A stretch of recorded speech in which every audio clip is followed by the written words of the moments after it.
News first channel ಹಾಗೂ ಡಿಜಿಟಲ್ನಲ್ಲಿ ಜಾಹೀರಾತು ನೀಡಲು ಈ ನಂಬರ್ಗೆ ಸಂಪರ್ಕಿಸಿ. ಇಲ್ಲ ಅಶೋಕ್ ಗೆಹ್ಲೋಟ್ ಬಂದವರು ಅಂತಾಯ್ತು. ನನ್ನ ಚಿಕ್ಕಪೇಟೆ ಕ್ಷೇತ್ರಕ್ಕೆ ಹೋಗಿ ಬಂದ್ರಂತೆ. ಮೊನ್ನೆ ಘಟನೆದಲ್ಲಿ ಇಬ್ರು ತೀರೋಗಿ ಬಿಟ್ಟಿದ್ದಕ್ಕೆ ಹೋಗೋರು ರಾಜಸ್ಥಾನ ಅವರು ಇದ್ದಿದ್ದ ಕಾರಣಕ್ಕೆ ಅವ್ರ ಮಗ ಭೇಟಿ ಮಾಡ್ಕೊಂಡು ಬಂದಿದ್ದಾರೆ. ಆಗ ಅವ್ರು ಬಂದಿದ್ದಾರೆ ಅಂದ್ರೆ ಭೇಟಿ ಮಾಡಕ್ ಬಂದಿದೆ. ಒಳ್ಳೆ ಕಾರ್ಯಕ್ರಮ ಆಯೋಜನೆ ಆಗ್ತಾ ಇದೆ. ಇಲ್ಲ ಈಗೇನಾಗಿದೆ, ಬಹಳ ಜನ ಮಕ್ಕಾ ಗುರುಗಳು ನಮ್ಮ ಗ್ರ್ಯಾಂಡ್ ಮುಫ್ತಿ ಅವರು ಮಕ್ಕಾ ಶರೀಫಿಂದ, ಮದೀನಾ ಶರೀಫಿಂದ, ಯಮನ್ ಇಂದ 3 ಜಾಗ ಟೂರಿಸ್ಟ್ ವೀಸಾದಲ್ಲಿ ಬರ್ತಾ ಇದೆ. ಕಾನೂನಲ್ಲಿ ಟೂರಿಸ್ಟ್ ವೀಸಾಲ್ ಬಂದ್ರೆ ಕಾರ್ಯಕ್ರಮಕ್ಕೆ ಬರಕ್ಕೆ ಪ್ರಾವಿಷನ್ ಇಲ್ಲ. ಆ ಕಾರಣಕ್ಕೆ ಅವ್ರ ಕಾರ್ಯಕ್ರಮಕ್ಕೆ ಬರ್ತಾ ಇಲ್ಲ. ನಮ್ಮ ಪ್ರಾವಿಷನ್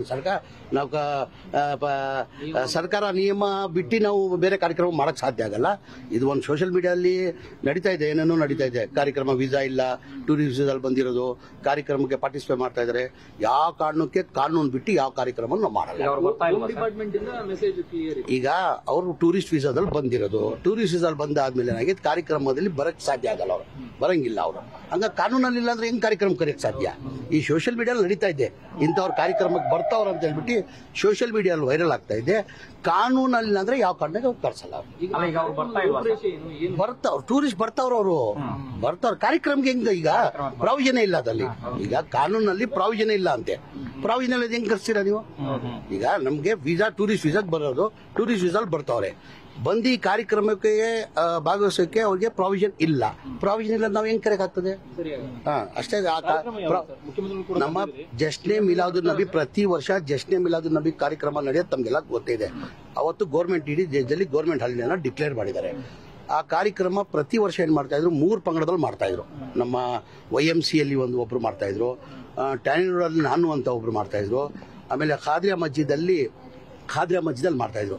ಈ ಬಾರಿ ಏನಾಗಿದೆ, 1.5 ವರ್ಷ ಹಿನ್ನೆಲೆಯಲ್ಲಿ ಎಲ್ಲ 1500 ವರ್ಷ ಹಿನ್ನೆಲೆಯಲ್ಲಿ ಎಲ್ಲ ಒಟ್ಟಾಗಿ ಕಾರ್ಯಕ್ರಮ ಮಾಡ್ತಾ ಇದ್ದಾರೆ.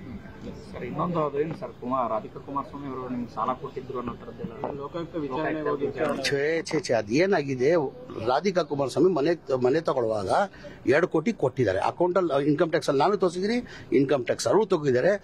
ನನಗೆ ಇಡಿ ರೇಡ್ ಆಗಿತ್ತು. ಇಡಿ ರೇಡ್ ಎಲ್ಲ ಏನ್ ಮಾಡಿದ್ದಾರೆ, ಇಡಿ ಅವರು ACBಗೆ ರೆಫರ್ ಮಾಡಿದ್ರು.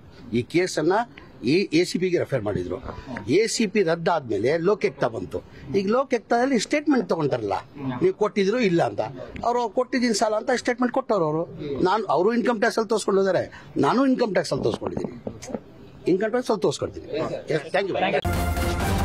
ನ್ಯೂಸ್ ಫಸ್ಟ್, ನಿರ್ಭೀತಿಯಿಂದ ನಿಮ್ಮ ಪರವಾಗಿ.